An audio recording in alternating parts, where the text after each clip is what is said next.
Hi అండి. Lakshmi vlogs స్వాగతం.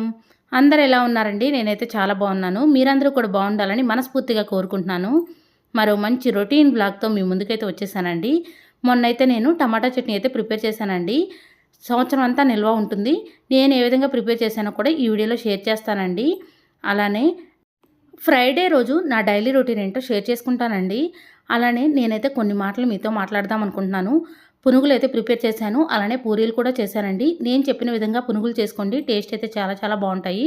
పూరీలు కూడా భలే ఎర్రగా వచ్చాయి. టేస్ట్‌గా ఉన్నాయండి. పొంగాయి మంచిగా. నేను ఏ విధంగా చేశానో కూడా షేర్ చేస్తాను. అలానే చాలామంది పుట్టినప్పుడు సన్నగానే ఉంటారు. పెరిగి పెద్దయ్యే కొద్దీ లావవుతూ ఉంటారు. అది లావవ్వడం అనేది మన చేతుల్లో ఉండదు. చాలామంది నేను లావుగా ఉన్నాను అని చాలామంది ఫీల్ అయ్యేవాళ్ళే ఉంటారు. ఎగ్జాంపుల్ నేనే అండి. నేను చిన్నప్పుడైతే సన్నగా ఉండేదాన్ని. మ్యారేజ్ అయిన తర్వాత కొంచెం లావయ్యాను. పిల్లలు పుట్టిన తర్వాత ఇంకా కొంచెం లావయ్యానండి. వెయిట్ లాస్ అవ్వాలని చాలా ట్రై చేశాను. నేను లావుగా ఉండటం వల్ల ఎవరైనా ఏదైనా అన్నప్పుడు నేనైతే ఫీల్ అవుతానండి. లావుగా ఉన్న వాళ్ళ మీద నా ఒపీనియన్ ఏంటో మీతో షేర్ చేసుకుంటాను. వాళ్ళు ఎంత బాధపడతారు అనేది నేను అనుభవపూర్వకంగా తెలుసుకున్నానండి. ఆ విషయాలను మీతో షేర్ చేసుకుందాం అనుకుంటున్నా. శుక్రవారం రోజు ఉదయం అయితే మా వారైతే వాకింగ్‌కెళ్ళి వస్తూ పాల ప్యాకెటు, అలానే టీ పౌడర్ అయిపోయిందండి. ఒక కొబ్బరికాయ కూడా తీసుకురామని చెప్పాను. నేనైతే బ్రేక్‌ఫాస్ట్‌లోకి పునుగులైతే వేశానండి. అయితే పునుగుల పిండి ఎక్కువగా లేదు. అందరికీ సరిపోవని గోధుమ పిండి అయితే కలిపానండి. పూరీలు చేద్దామని. పూరీలంటే పిల్లలకిష్టం. ఈరోజు నేనైతే పూరీ కూర ప్రిపేర్ చేయలేదు. పునుగులు వేశాను కాబట్టి పల్లీ చట్నీ అయితే ప్రిపేర్ చేశానండి. కొంచెం దోసపిండి అయితే ఉంది. దోసపిండిలో ఒక స్పూన్ అయితే గోధుమ పిండి వేశానండి. మా ఇంట్లో అసలు మైదా ఉండదు. నేను అసలు మైదా వాడను. అందుకే ఒక స్పూన్ గోధుమ పిండి, అలానే కొంచెం సాల్టు, జీలకర్ర, కరివేపాకు, పచ్చిమిరపకాయలు, ఉల్లిపాయ ముక్కలు, ఒక స్పూన్ పెరుగు ఇవన్నీ వేసి మంచిగా మిక్స్ చేసుకున్నానండి. మీరు కావాలంటే కొత్తిమీర, పుదీనా ఇవి కూడా వేసుకోవచ్చు. నేనైతే ఇవన్నీ వేసి మంచిగా మిక్స్ చేసుకున్నాను. పునుగులు వేసేటప్పుడు ఎప్పుడైనా సరే పిండి గట్టిగా ఉండాలండి. మరీ జారుగా ఉండకూడదు. గట్టిగా అంటే మరీ గట్టిగా కాకుండా కొంచెం పునుగులు వేసేటప్పుడు జారేటట్టు ఉండాలి. మరీ మామూలుగా లూజ్‌గా ఉందనుకోండి నూనె పీల్చే అవకాశం ఉంటుంది. గోధుమ పిండి వేసి పునుగులు చేయండి చాలా టేస్టీగా ఉంటాయి.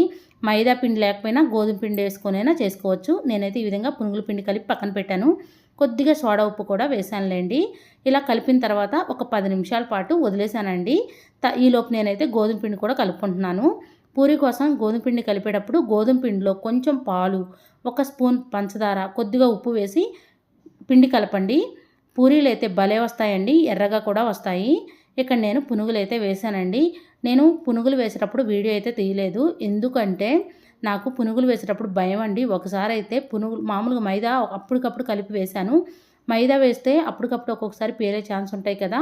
అలా ఒకసారి వచ్చి మొహం మీద పడిందండి. అప్పటి నుంచి డీప్ ఫ్రై ఐటెమ్స్ ఏది చేసినా సరే వీడియో తీయాలంటే నాకు భయము. అందుకే నేను పెద్దగా వీడియో తీయను. నేను కొంచెం దూరంగా ఉండి నా అంతట నేనే వీడియో తీసుకుంటాను. నాకైతే వీడియో తీయమని నేనైతే ఎవరిని అడగనండి. మా పిల్లలైతే చిన్న పిల్లలు కదా! మా వారికైతే ఆయన వర్క్ ఆయనకే ఉంటుంది కాబట్టి ఆయన్ని నేను ఇబ్బంది పెట్టను. నా వీడియో నేనే తీసుకుంటూ ఉంటాను. అందుకే నేనైతే సరిగ్గా వీడియో తీయలేదు. ఆ పిండితో పునుగులైతే వేసేసుకున్నాను. తర్వాత పూరీలు కూడా చేశానండి. తర్వాత పల్లీ చట్నీ అయితే చేసేసానండి. ఈరోజు నేను పచ్చిమిరపకాయలతోనే పల్లీ చట్నీ చేశాను. ఈరోజు మా బ్రేక్‌ఫాస్ట్ అయితే అందరికీ చాలా బాగా నచ్చింది. మా పిల్లలకైతే పూరీలు భలే నచ్చాయండి. మనం పూరీలు ఎప్పుడైనా సరే ఈ విధంగా పొంగేలాగా చేసుకున్నామనుకోండి అందరూ ఇష్టంగా తింటారు. మీలో ఎంతమందికి పూరి అంటే ఇష్టమో కామెంట్ చేయండి. అలానే పునుగులంటే ఇష్టమో కూడా కామెంట్ చేయండి. నాకైతే పూరీలన్నా, పునుగులన్నా చాలా చాలా ఇష్టం. ఈ మధ్య కాలంలో ఆయిల్ ఎక్కువగా పడుతుందని నేనైతే ఎక్కువగా పూరీలు, పునుగులు చేయడం మానేశాను. చాలా రోజుల తర్వాత ఈరోజు నేనైతే పూరీలైతే చేశాను. మీ ఇంట్లో ఎప్పుడైనా పునుగులు, పూరీలు ఒకేసారి చేసుకున్నారా? చేసుకుంటే కామెంట్ చేయండి. దోస పిండి కానీ, ఇడ్లీ పిండిలో కానీ, మైదా కానీ, గోధుమ పిండి ఏదైనా వేసుకోవచ్చండి. మైదా వేసినా, గోధుమ పిండి వేసినా టేస్ట్ అయితే అలానే వస్తుంది. గోధుమ పిండి వేసినా ఒక స్పూన్ వేస్తామండి. ఎక్కువైతే వేయం కదా! ఈరోజు అందరం కలిసి పూరి, పునుగులు అలానే పల్లీ చట్నీ వేసుకొని హ్యాపీగా తిన్నాము. మా బాబు అయితే కారం పొడి, అలానే మామిడికాయ కారం వేసుకొని పూరీలైతే తిన్నారండి. మా ఇంట్లో అయితే కారం పొడి ఎప్పుడూ ఉంటుంది. ఉదయం అయితే పూజ అయితే చేసుకున్నామండి. ఈరోజు సింపుల్‌గానే పూజ చేసుకున్నాము. మా వారు చేశారండి. మట్టి ప్రమిదలో దీపారాధన చేశారు. మొన్నైతే నేను టమాటా పచ్చడి అయితే నిల్వ పచ్చడి పెట్టాను. ఎలా పెట్టానంటే, మనం ఈ విధంగా ఒక డబ్బాలో స్టోర్ చేసుకొని అప్పటికప్పుడు తాలింపు పెట్టుకోవచ్చండి. ముందైతే పచ్చి టమాటాలైతే తీసుకోవాలి. పచ్చి టమాటాలని శుభ్రంగా కడగాలండి. కడిగిన తర్వాత ఒక క్లాత్ పెట్టి తుడిచి ఎండలో అయినా ఆరబెట్టుకోవచ్చు. లేదా ఫ్యాన్ కిందైనా ఆరబెట్టుకోవచ్చు. అయితే తేమ లేకుండా చూసుకోవాలి. తేమ ఉందనుకోండి బూజొచ్చే అవకాశం ఉంటుంది. ఒక పెద్ద బేషన్ అయితే తీసుకొని ఆ టమాటా ముక్కల్ని పెద్ద పెద్ద ముక్కలుగా కట్ చేశానండి. కేజీ టమాటాలకి 100 గ్రాముల చింతపండు అయితే కరెక్ట్‌గా సరిపోతుందండి. మీరు పులుపు ఎక్కువగా కావాలంటే 150 గ్రాములు కూడా వేసుకోవచ్చు. ఒక 4, 5 వెల్లుల్లిపాయలని ఈ విధంగా పొట్టు ఒలిచి పక్కన పెట్టుకున్నాను. తర్వాత ఒక ప్యాన్ పెట్టుకొని కొద్దిగా డ్రై రోస్ట్ చేసుకున్నానండి. ఒక 2 స్పూన్లు మెంతులు, ఒక 2 స్పూన్ల ఆవాలనైతే డ్రై రోస్ట్ చేసుకున్నాను. వేయించి పెట్టుకున్న మెంతుల్ని, ఆవాల్ని మెత్తని పేస్ట్ లాగా పట్టేసుకోవాలండి. ఈ టమాటా ముక్కలనైతే కట్ చేసి పెట్టుకున్నాం కదా! ఈ టమాటా ముక్కల్లోనే ఒక చిన్న గ్లాస్‌తో కల్లుప్పు, ఒక 3, 4 స్పూన్ల పసుపు, అలానే చింతపండు వేసి 3 రోజుల పాటు ఊరబెట్టుకోవాలండి మూత పెట్టేసి. ఈ ఫుల్ వీడియో కావాలి అంటే ఆల్రెడీ డీటెయిల్‌గా ఒక వీడియో అయితే పెట్టానండి. ఆ వీడియో కావాలంటే లింక్ ఇస్తాను. తర్వాత 3 రోజులు ఊరబెట్టుకున్న తర్వాత ఈ విధంగా గ్రైండర్‌లో మిక్స్ చేసుకోవాలండి. గ్రైండర్‌లో మిక్స్ చేసుకునేటప్పుడే కారం కలుపుకోవాలి. నేను ఎంత కొలతలతో ఏ విధంగా చేయాలి అనేది పూర్తిగా టమాటా పచ్చడి ఏ విధంగా చేయాలనేది వీడియో ఆల్రెడీ నేను అప్లోడ్ చేశానండి. ఇదైతే మళ్ళీ ఇంకొకసారి చేసుకున్నప్పుడు చిన్న చిన్న క్లిప్‌లయితే తీశాను.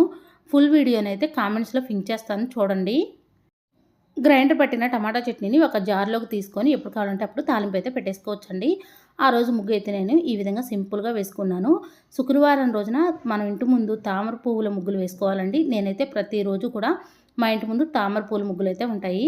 ఆ రోజు నేను లంచ్‌లోకి సింపుల్‌గా ఎగ్ ఫ్రై అయితే చేశాను. యాక్చువల్‌గా నేనైతే తినను. పిల్లల కోసం అయితే చేశానండి. బెండకాయ పులుసు చేశాను. అలానే నాకైతే అసలు ఆ కర్రీలు ఏం నచ్చలేదు. నేను తిననండి. ఎగ్ కర్రీ అలాంటివి ఏం తినను. అందుకని నా కోసం పచ్చిమిరపకాయల చట్నీ అయితే ప్రిపేర్ చేసుకున్నాను. ఎప్పుడైనా కూర నచ్చలేదనుకోండి 2 పచ్చిమిరపకాయలను వేయించుకొని కొద్దిగా చింతపండు, ఉప్పు వేసి మిక్సీ పట్టేసుకొని ఆ చట్నీతోనే అన్నం తింటూ ఉంటాను. మీలో ఎంతమంది అలా తింటారో కూడా కామెంట్ చేయండి.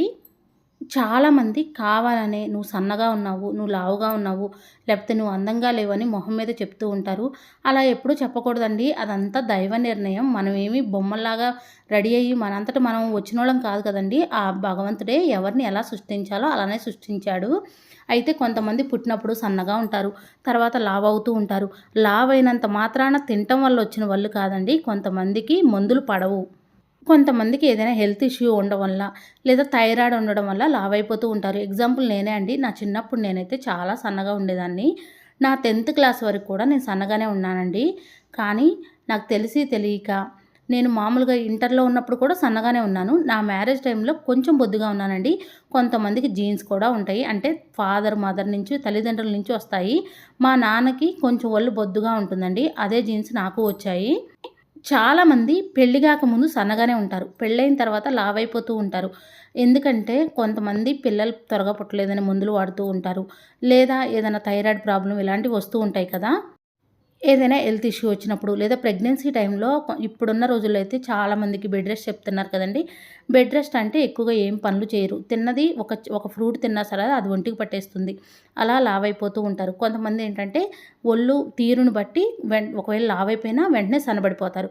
మరి కొంతమంది ఏంటంటే చిన్నప్పటి నుంచి ఆ జీన్సే వాళ్ళ పేరెంట్స్ జీన్స్ ఏమన్నా ఉన్నా లేదా హెల్త్ ఇష్యూ ఉన్నా లావయ్యి వెంటనే సన్నగవ్వాలంటే చాలా కష్టం. చాలామంది అనుకుంటారు చూడంగానే వామ్మో! ఇంత లావైపోయావేంటి? ఏం తింటున్నారు? కొంచెం తిండి తగ్గించుకోండి. అది ఇది అని అంటూ ఉంటారు. తినటం వల్ల అయితే ఖచ్చితంగా రాదండి ఒళ్ళు. అది తినటం వల్ల కొంతమందికి రావచ్చేమో కానీ హెల్త్ ఇష్యూస్ ఉండటం వల్లే లావవుతూ ఉంటారు. ఎవరికుంటది చెప్పండి? నేను సన్నగా ఉండాలి, అందంగా ఉండాలని ఎవరికుంటది చెప్పండి? సన్నగా ఉంటేనే అందంగా ఉన్నట్టా? లావుగా ఉంటే అందం లేనట్టా?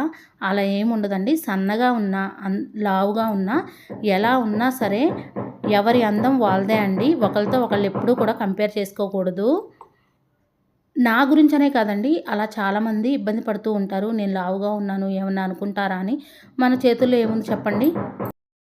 మన చేతుల్లోనే ఉందనుకోండి సన్నగా అయిపోవాలని అనుకుంటే చాలు వెంటనే సన్నగా అయిపోతాం.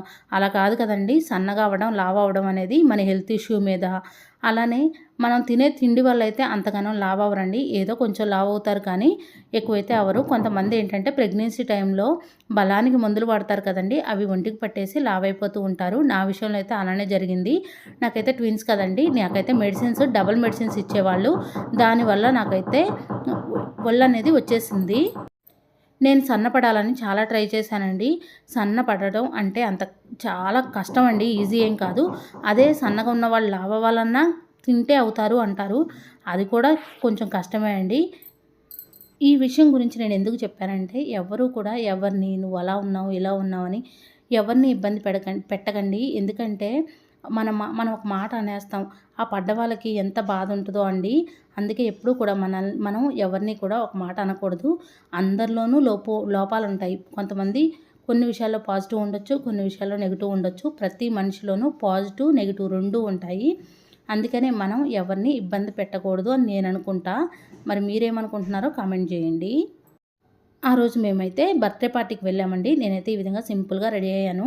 నాకైతే ఫుల్ హ్యాండ్స్ ఉంటేనే ఇష్టమండి. ఫుల్ హ్యాండ్స్ అంటే 3/4 హ్యాండ్స్ ఉంటాయి కదా! అలా ఉంటేనే ఇష్టం. ఎందుకంటే హ్యాండ్స్ కొంచెం బొద్దుగా ఉన్నాయనుకోండి, బ్లౌజ్ కానీ, లేకపోతే డ్రెస్ కానీ ఇలా 3/4 పెట్టించుకున్నామనుకోండి హ్యాండ్స్ నీట్‌గా ఉంటాయి.